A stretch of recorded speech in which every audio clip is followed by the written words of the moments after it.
همین یه ویدیو کافیه که بتونی به سریع‌ترین و امن‌ترین روش ممکن همستراتو نقد کنی.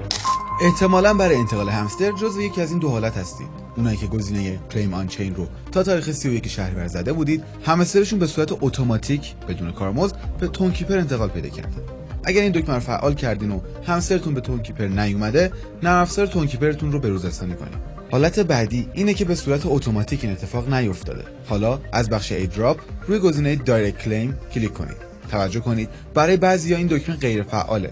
به خاطر شلوغی شبکه است. یک کوچولو باید منتظرش باشین و چک کنید.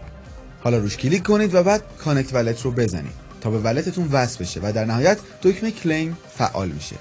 کلیم رو بزنید و بعد از گذشت یک مدتی همسترهاتون به تونکیپر انتقال پیدا میکنه. برای انتقال به صرافی روی سند کلیک کنید. حالا وارد اپ تبدیل بشید و از بخش کیف پول قسمت واریز گزینه ارز دیجیتال رو انتخاب کنید.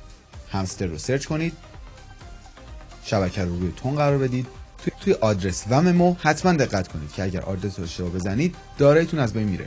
آدرس کیف پول رو کپی کنید و توی بخش آدرس تونکیپر و آدرس ممو یا همون کامنت رو هم توی بخش کامنت کپی کنید.